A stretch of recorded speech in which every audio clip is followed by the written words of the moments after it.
ndi umukobwa, nabonye ndengeje imyaka yo kujya mu rubyiruko, njyewe nigira mu bagore. Ntibigeze banyirukana. Kacyiru narahaje, aha narahasengeye, mwaransengeye nimwaruhiye ubusa. Iyo narangizaga kubwiriza mwaransengeraga. Mujye mumenya ko isengesho ritabora, ntabwo isengesho ripfa, ahubwo rikora icyo ryaje gukora. Cyabivuga ko twari ibirara, twarasengaga ntibabyemere, bakavuga ko biriya bikobwa impamvu byagumiwe byabuze abagabo, urabigira ibyaha. nta byaha dufite.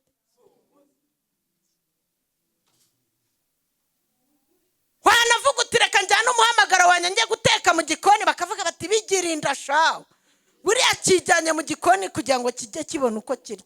Ibyo ntabwo bizaducira umwenda, twebwe twarahamagawe. ntacyo bidutwaye gukorera uyu mugabo witwa Yesu. Watuvuga utatuvuga, dufite ibihamya. umuntu nashaka kugutsindisha akoresheje amayeri yiwe, mutsindisha yuko ufite ibihamya by'ibyo Yesu yakoze. Niba uri kureba ukabona wowe ubwawe ntabyo arakora iwawe, jya muri Bibiliya. Ubundi iyo uri mu butayu ni wowe wihanurira mbere yo kumva umuhanuzi akubwira ngo iragutabara. Ubanza kwihanurira ukavuga ngo iyo twavuganye ishobora byose, izabikorera kwiyubahisha. Jye nanditse invitasiyo ndi njyenyine, nta na sheri mfite. ndavuga ngo iyi Mana nakurikiye, aho ngeze hose ikavuga ko izankorera ubukwe.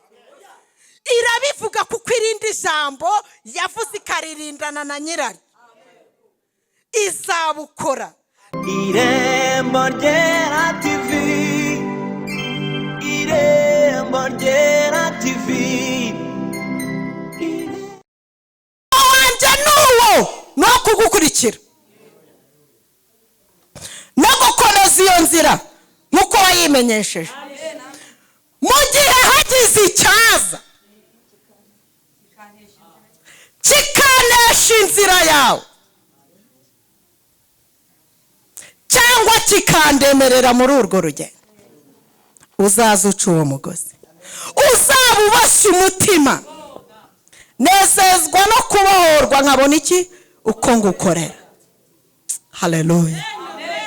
Mu gihe hagize icyaza nuko gihari kikanesha inzira yawe, uzaza uca uwo mugozi, uzaba ubashye iki umutima.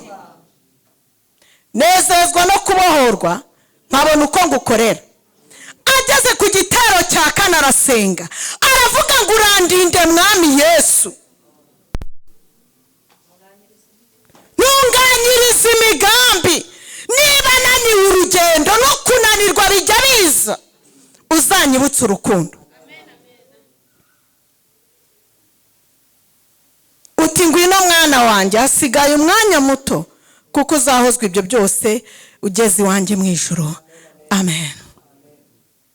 Iyo ngeze Kacyiru hari haciye imyaka myinshi, ababyeyi baraha baranzi, ababyeyi baraha baranzi. Urandinde mwami Yesu, ununganyiriza imigambi. Bameruka ndi umukobwa, nabonye ndengeje imyaka yo kujya mu rubyiruko, njyewe nigira mu bagore. Ntibigeze banyirukana. Kacyiru narahaje, aha narahasengeye, mwaransengeye nimwaruhiye ubusa. Iyo narangizaga kubwiriza mwaransengeraga. Mujye mumenya ko isengesho ritabora, ntabwo isengesho ripfa, ahubwo rikora icyo ryaje gukora.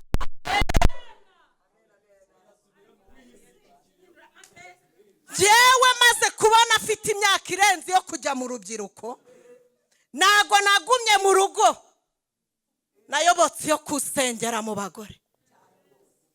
Ndavuga ngo reka njye kwiga hakiri kare. Iyo uzaba umusirikare ubanza ku ikosi bakagutreninga kugira ngo barebe ko uzavamo umuntu ufatika, wagira ngo ibyo kwa Yesu ni ugupfa gutoragura. Kwa Yesu iby'uyu mugabo Yesu birakorerwa, si ugutoragura uko wiboneye.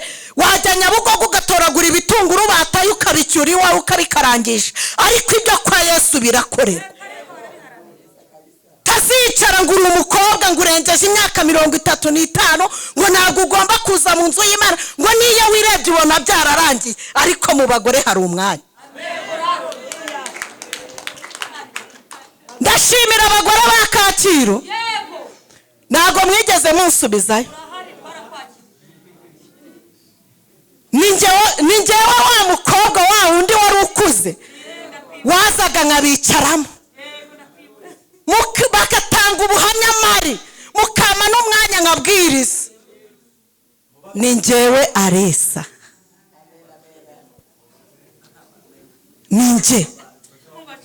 ni njyewe namenye ibanga. Iyo uyu mugabo umwiyometseho mukabana karamata, ntabwo agusezerera amaramasa. Naravuze ngo ubwo mu rubyiruko byanze, kandi koko nari ndengeje 35. Ndavuga ngo ubwo nyirengeje rero mana bimeze gute? Irambwira ngo jya mu bagore. Yesu aranyobora. Abayoborwa n'umwuka nibo bana b'Imana, naho abayoborwa na kamere zabo bazazipfana, ariko abayoborwa n'umwuka w'Imana nibo bana b'Imana. Naje mu bagore ndicara, baravuga ndumva neza, bakajya badusengera bakavuga ngo reka basengera abana babo nanjye bakansengera. Burya ahangaha kanserege naho amateka kuri njye. Naje mu bagore ndahantu nicaye, haje umuntu uvuye mu Gashyekero, ndangije kubwiriza arasohora anyuza muri uriya muryango ajyana hanze, aravuga ngo ni ukuri kw'Imana, Imana yanyeretse uzatunga ubutaka mu mujyi wa Kigali. Arambwira ngo ni kw'Imana imbwiye. Yabimbwiriye kanserege, ndabufite n'ukuri kw'Imana, kuko ari Imana itagira ururimi rumwe. Yakimaye ndi umukobwa, utazagira ngo yakimaye ari uko mufite. Harawe se umugabo ukamubona, ibyo uyu mugabo urabikorera. Yarambwiye ngo nabyo ubu nagira, haguruka uhorere nanjye nzaguha umugabo. Yarabivuze, yaramumpaye, byaremeye kubera Imana. Haleluya. Ababyeyi Imana ijye ibaha umugisha. Jewe mbabwiye ko aka gasura afite nagakuye mu bagore, ikinyabupfura nagikuye mu bagore. Bya bindi byose mwavugaga mari nibyo ndi gukora iwanjye. Burya niba hano harimo umwana w'umukobwa ukabona waracikanywe, hari n'igihe uvuka mu mateka mabi, ukavuka nyoko atarigeze urugo, yakwigisha iki utagiye mu bagore? Jya mu bagore ugende wumva uko bafata neza Yohana, kuko urangaye gato kidogo yagucika. Urugo rwose rurindishwa iki? Isengesho. Yohana acaho iyo udasenga. Ntabwo ari umwanya w'abagore, ariko ndashimira abagore. Twisomera ijambo ry'Imana.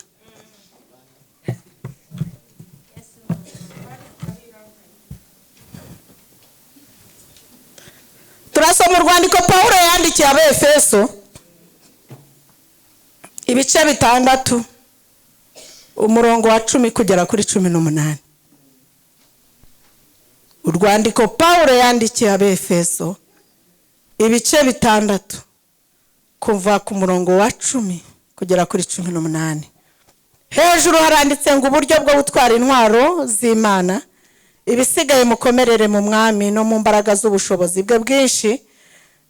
Mwambara intwaro zose z'Imana kugira ngo mubashe guhagarara mudatsinzwe n'uburiganya bwa Satani, kuko tudakirana n'abafite amaraso n'umubiri, ahubwo dukirana n'abatware n'abafite ubushobozi n'abategeka iyi si y'umwijima n'imyuka mibi y'ahantu ho mu ijuru.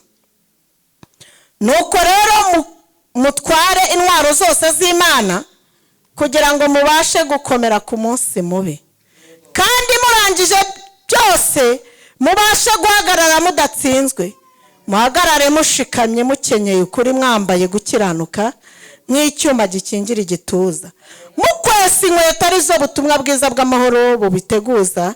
Kandi kigeretse kuri byo mutware kwizera nk'ingabo, ariko muzashoboza kuzimisha imyambi ya wa mubi yose yaka umuriro. Mwakire agakiza kaba ingofero, mwakire n'inkota y'umwuka ariyo jambo ry'Imana. Musengeshe umwuka iteka mu buryo bwose bwo gusenga no kwinginga, kandi kuri ibyo mugume rwose kuba maso, musabira abera bose. Amen. Haleluya. Njye nkunda gusenga. Haleluya. Kandi aya magambo nubwo dusomye ngo uburyo bwo gutwara intwaro zose z'Imana, ariko harimo ijambo rimwe nagendereye ivuga kwizera. Kwizera ni ukumenya ibyiringirwa rwose udashidikanya. Kwizera, twumva abatubanjirije bagiye bavuga ijambo ryitwa kwizera, bagiye bareba iby'Imana yagiye babwira bakabona bibari hafi, kandi barinze bakurwa mu mubiri batarabibona kubera kwizera. Imana ijya ibarinda guhura n'umukristo watakaje kwizera. Wahura nawe akakubwira ko ujya kwishingira, kandi Imana yaravuganye nawe ko izakugirira neza. Iyo wahuye n'umuntu watakaje kwizera, arakubwira akakubwira nawe wareba ukasanga ibyo akubwira ni ukuri, ukavuga ngo reka nyura ahanga niyo nzira ya bugufi, ariko utunge kwizera. Ngo mutware kwizera n'ingabo. Swanditse ikigeretse muri byose mutware kwizera nk'ingabo, ariko muzashoboza kuzimisha imyambi ya wa mubi yose igira ite yaka umuriro. Satani ajya turasa, kandi akaturasa afite intwaro ikomeye yaka umuriro, ariko iyo ufite kwizera, haleluya, iyo ufite kwizera urakomera. Nubwo waba waburaye uravuga ngo icyo nzi kiyo twavuganye niyo kwizerwa, nzi neza ko izabikora. Niko kwatumye ba Saduraka na Meshaki na Abedenego bajugunywa mu itanura ry'umuriro. Bari bizeye Imana, bavuga ijambo rikomeye, baravuga ngo iyo Mana naho itadukiza. Haleluya. Iyo Mana naho itadukiza. Bahita banafata umwanzuro bavuga ngo iyo Mana naho itadukiza, nta cyatuma tugenda imbere ya kiriya gishushanyo kibajwe ngo tugipfukame imbere. Bo bafata umwanzuro bavuga ngo naho itadukiza. Bo ubwabo bari barangije gupfa, bafata umwanzuro baravuga bati no, twamenye Imana igira neza, tubona Imana igenda iturinda. Baratekereza, bareba uko bavutse, bareba naho bageze, basanga n'ubundi bari mu gihugu cy'ubunyagano. Baravuga ngo iyi Mana ntabwo twayivuga nabi. Oya, ntukavuga Imana nabi, jya uvuga Imana neza. Haleluya. Bahamya Imana neza, babajugunya mu muriro. Burya Imana yacu ikina finali. Nanjye mu bantu bashatse bakoze ndimo, kandi burya ujya gukira indwara arayirata. Nibavuga ko ushaje ntukarakare, n'ubundi uba umaze kugera ku myaka yo gukura. Ntukagira umuntu n'umwe uvuga ngo kana karamvuga ngo n'ubundi ndashaje, n'ubundi kontorore wireba urashaje. Iba yagiye, ariko ujya gukira indwara arayirata. Kwizera, nizeye Imana, ndavuga ngo iyo namenye, nzi neza ko Imana itabeshya. Iyi Mana ahantu hose ngera ikavuga ko hari ubukwe burahari. Ndavuga nuko biri kose Mana, ubukwe burahari. Njyewe ikintu ngiye kukuzongesha ni ikintu kimwe, ngiye kujya naho ubukwe bw'abantu niyo nubwo batamiyemo. Ubundi umukobwa yakuze nta muntu umutumira. Iyo ukuze nta muntu ugutumira, tujya tuvugisha ukuri. nta n'umukobwa wakubwira ngo uzanyenyerere, reka da, baba bafite ubwoba ko wamutera agapapu. N'ubundi baba bavuga bati no, mujye mushyiramo abana ba simoro sayize n'abantu bafite imyaka mitoya, bari abantu bakuze ntimukabizere. Wowe ujye utumbira mu ijuru. Umuririmbyi yaravuze ngo ujye umuhanga iki? Amaso. Ujye umuhanga amaso, ajya arinda umuntu umutumbiriye ku manywa na nijoro. Ujye umuhanga amaso, nuyahanga kuri Simona azagukwepa, kuko n'ubundi urengeje 35 y'urubyiruko. Ujye umuhanga amaso, uhanga amaso mu ijuru. Yesu yaduha ngo ujye umuhanga amaso, kandi agerekaho ijambo aravuga ngo yemwe abibutse Uwiteka. Ujye unyaruka n'uyihamagarira Samantha ukabona n'ibiri gucanwa neza, pfukama imbere y'igitanda cyawe. Njye nazongesheje Imana ibintu byo kwizera, nangira kugura amajyambere nta sheri mfite. Mera kuri ga bari kuzibunza mu mujyi ndi kwigendera, mvuye Nyarugenge gusenga, mura n'umuzungu uza yari gucuruzaga ngure ebyiri yanjye n'iya sheri, kuko Yesu yavuze amagambo akomeye ngo nimunyizere. Ubwo waba uri umukristo nyabaki udatunga kwizera?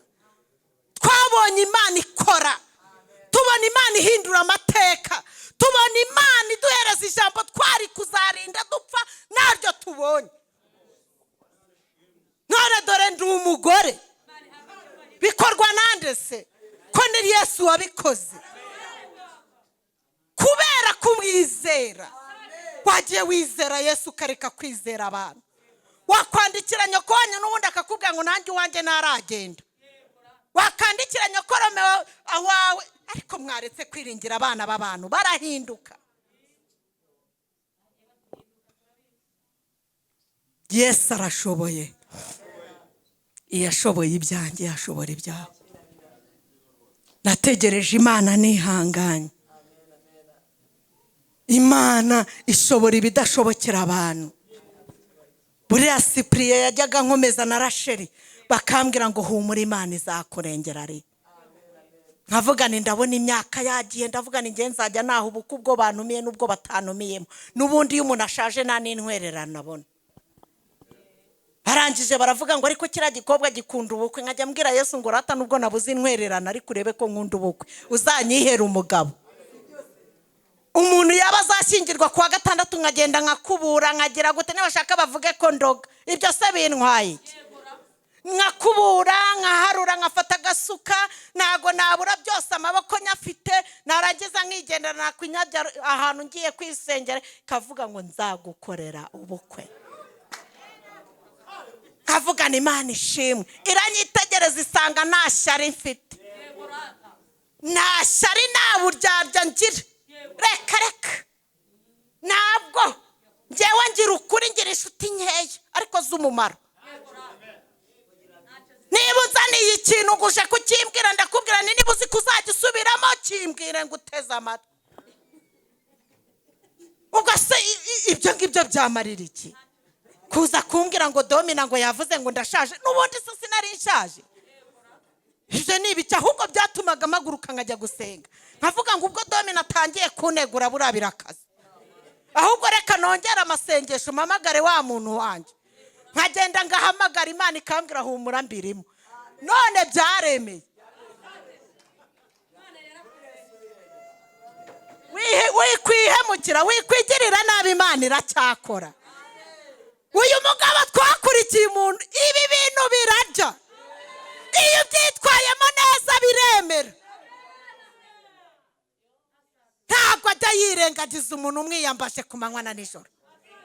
Aho naha mwarimu arahazi, Mama Ru nawe urahazi. Uriya twajyanaga kuvumba umuceri kuri Noheli no kuri Bonane, nijye wabanzaga kureba ahantu tukabaza ahantu uko bizagenda, niba umuntu azajya Cyangugu cyangwa Igitarame iwabo, akatubwira ngo ndahari tukajya kuvumba. Uriya turaziranye rwose. Mu bantu babwiraga ngo murye ibiryo mubone impamba y'ejo, nawe twari turi inzara twicanye hamwe. ese haguruka twaravumbanye.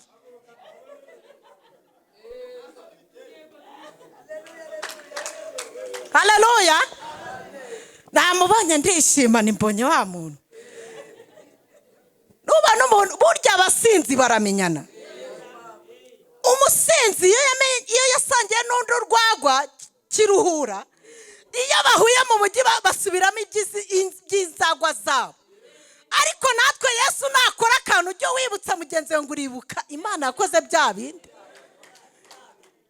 Imana yavuga ngo tuzarya, ubundi bavuga ko ngo barokore twirata ngo tuba tuvuga ngo ni Imana yambika, ngo ni Imana itanga ibiryo. Irabitanga. Ntabwo turabajura. Niba narajyaga kwa kana kabakanyihera ibiryo narabisekura, no kwa mwarimu nararyaga, yarambwiraga tuzaze nzateka ifi, nkajyayo nkayishishura narangiza ngataha iwacu. Imana yacu igitumara umubabaro. Pawulo aravuze ngo kubabara kwacu kw'igihwayihwayi ni ukw'akanya gato. Maze kubona ndi gukobanira mu butayu ibintu bikomeye, mvuga ngo ibi bintu bizagenda bite Uwiteka, ikambwira ngo ngewe nzabikora neza. Ndavuga ngo ubwo uzabikora neza ibintu bizemera. Negereza Imana nihanganye. Iyo uri mu butayu urasenga, ntabwo uririmba cyane.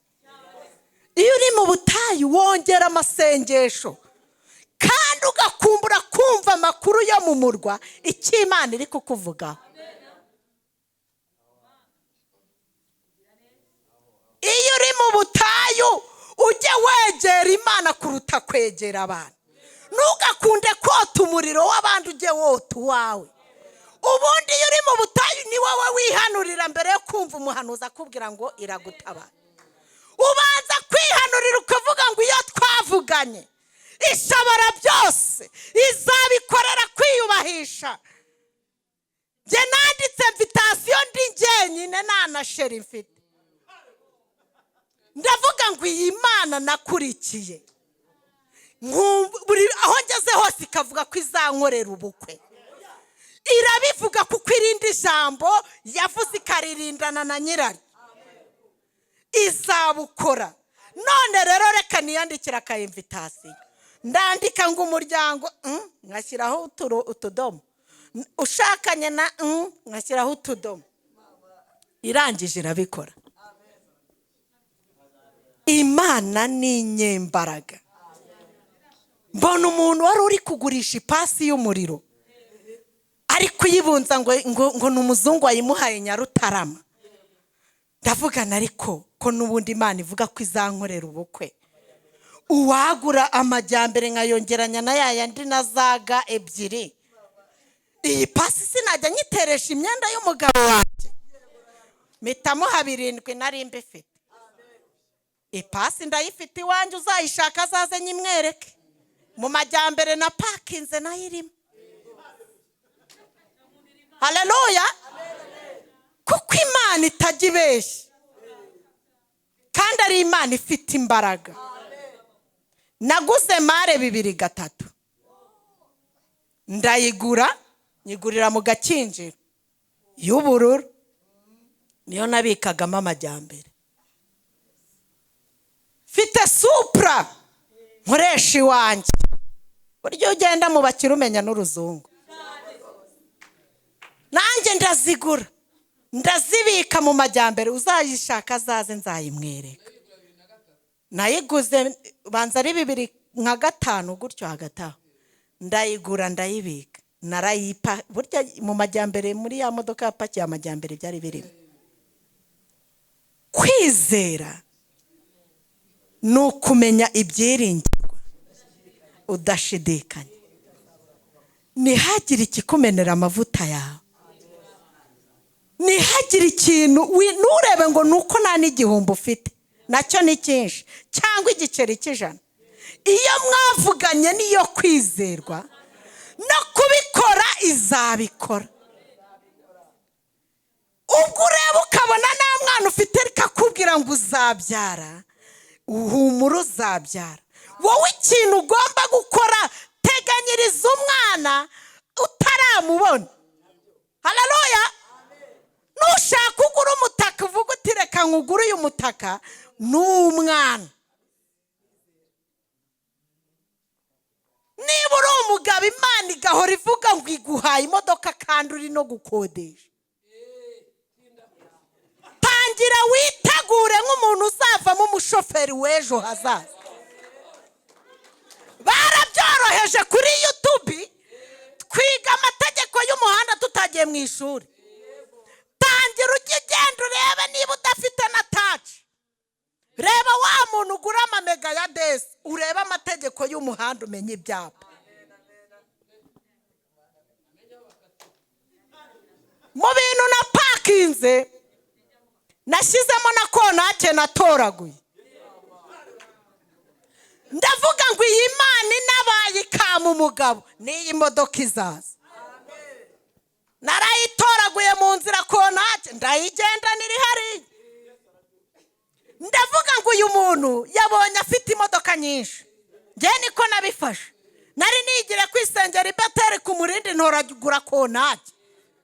Ndavuga ni uyu muntu yabonye ko nanjye ejo nzavamo umushoferi, reka iyi kontake nyibike, ejo n'ejo bundi nzatunga imodoka.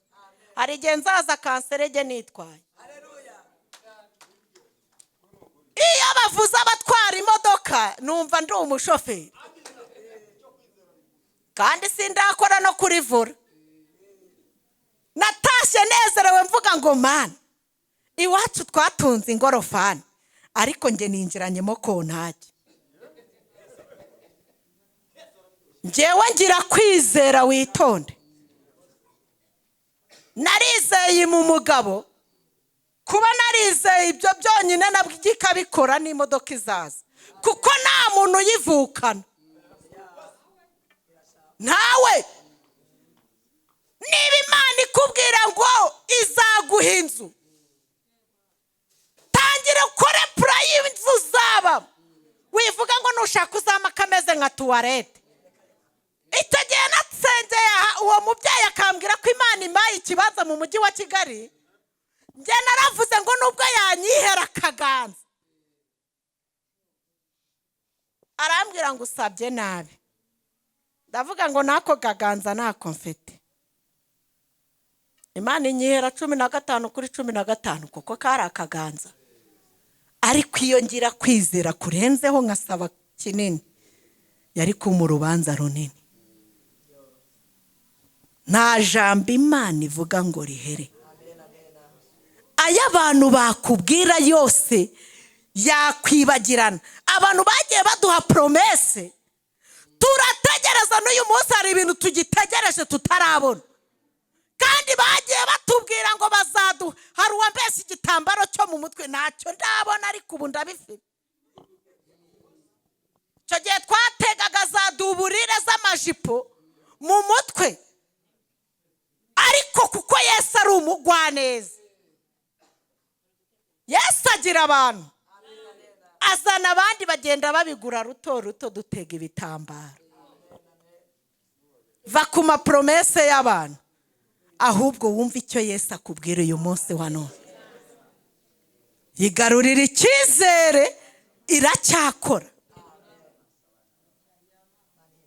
Kandi hahirwa uwavuganye n'Uwiteka. Hahirwa uwizeye ko ibyo yavuganye n'Imana bizagera gute, bizasohora. Tugira abantu bumva ko kuvuga cyane ko Imana isubiramo ibintu, ariko kubisohoza ariko nyir'ubwite n'ubigiramo uruhare. Niba uri umusore Imana ikabikubwira ko igukoreye ubukwe, ukaba udafata umwanya wo kurambagiza, uzamutoragura. Wowe wireba iby'inkwano ntabwo binakureba. Iby'inkwano nibikureba, wowe haguruka ugenda urambagize, ugaruka ubwira Imana uti Korodina yanyemeye. Mwebwe mufite ukuntu muri kurambagiza muri iyi minsi, mukiyobora ukitwara ngo njye uriya mwana ngo arangije muri Yerika yanyemera, kandi wowe nta na primaire ugira. Ni ibiki? Mwakwicaye mugasenga mukabaza Imana, ukayoboza Imana inzira. wakwicaye ko dufite imana yumva gusenga. Iyo bivuye mu mushake bw'Imana ntabwo ugomba kuvunika, birikora. Niyo bihuye n'intambara, Yesu araza agafata inkota agakura mu nzira akavuga ati we Simoni ceceka, ariko ceceka umwana wanjye akora ubukwe bakakwerekana, kugira ngo Yesu akwereke ko abirimo. Ukabona mama uri hariya akavuga ati njye nanze icyese ya fanta, undi akavuga ati nzatanga inyama n'ibitoki n'ibindi, nta n'amafaranga watanze. Burya Yesu abakwereka ngo aragushyigikiye. Abantu bafite ubwenge muri iyi minsi, urumva ubwenge bwanyu ari bwo bukwiye kubayobora, kandi ngo abayoborwa n'umwuka nibo bana b'Imana. Twarasenze bakajya bavuga ngo bariya abantu ngo nta kintu bazigezaho, ngo biriya n'ibirara ngo byirirwa bigendera ngo ku Muhima ku wa mbere ngo kwa kabiri Kiruhura, ariko batazi ko haryamyemo ibisubizo. Use baracyabivuga ko twari ibirara. Twarasengaga ntibabyemere, bakavuga ko biriya bikobwa impamvu byagumiwe byabuze abagabo, burabigira ibyaha. Nta byaha dufite.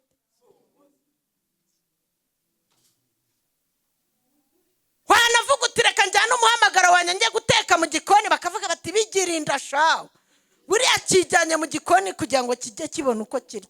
Ibyo ntago bizaducira umwenda, twebwe twarahamagawe. Ntacyo bidutwaye gukorera uyu mugabo witwa Yesu. Watuvuga utatuvuga, dufite ibihamya. Umuntu nashaka kugutsindisha akoresheje amayeri yiwe, mutsindisha yuko ufite ibihamya by'ibyo Yesu yakoze. Niba uri kureba ukabona wowe ubwawe ntabyo arakora iwawe, jya muri Bibiliya. Uvuga uti hari abantu numva ngo bavutse Samweli yakoreye Imana, agendana nayo umuhereza inkuru za Dawidi na Yosefu. Yosefu buriya yagize kwizera. Uzi kugira ngo umuntu agutsindishe ikinyoma gifite ibimenyetso. Nawe reka bavuga ko wateye inda, kandi nayo wateye kugira ngo Imana igusuzume byonyine, irebe kwizera kwawe. Yosefu yarafunzwe ajya mu buroko, ariko ijambo Imana yamuvuzeho rirasohora.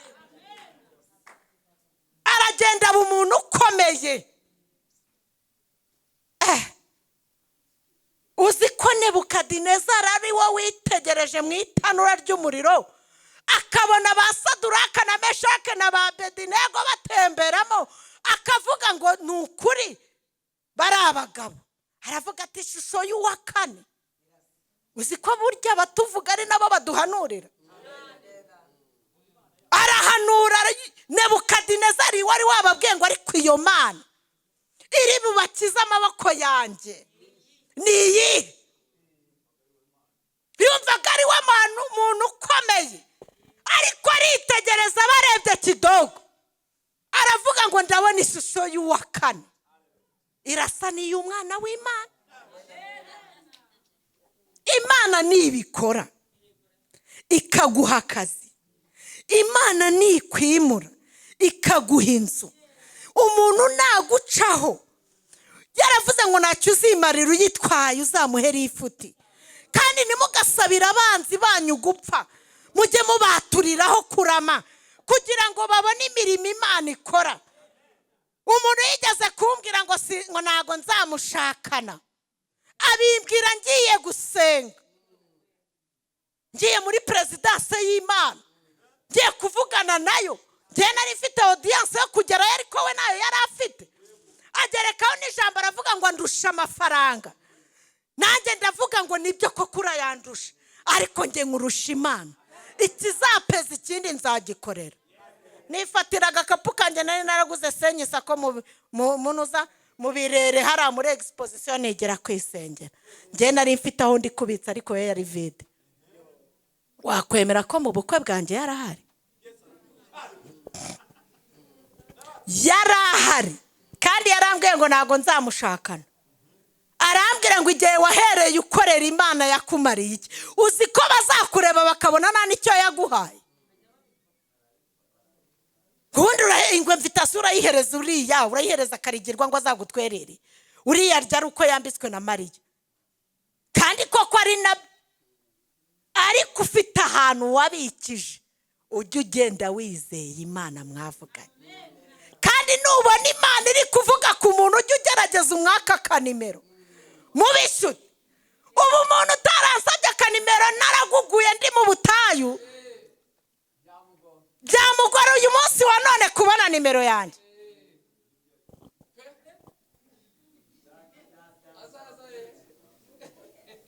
umuntu utarafashe nimero yanjye iyo shaje bavuga ngo narengeje narataranitse uyu munsi wa none igitego kikaba cyarinjiye kugira ngo azaza asabe nimero bizamusaba isukari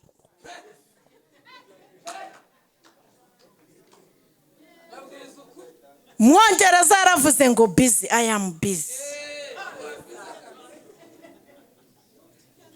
buriya iyo umuntu akennye atagaciro ariko icyo nkundira Imana irakureba ikavuga ngo ndakwemera nicyerekana ko Imana itandukanye n'abantu nazaga hano ngira ijipo imwe y'umukara ya sate nkaza nambaye barirene nashyizemo itapi y'igikarito mwabonaga nazikuramo se mukagira ngo ntukajye witeza abantu ntakajya agira umuntu umenya ikibazo ufite ujye ugenda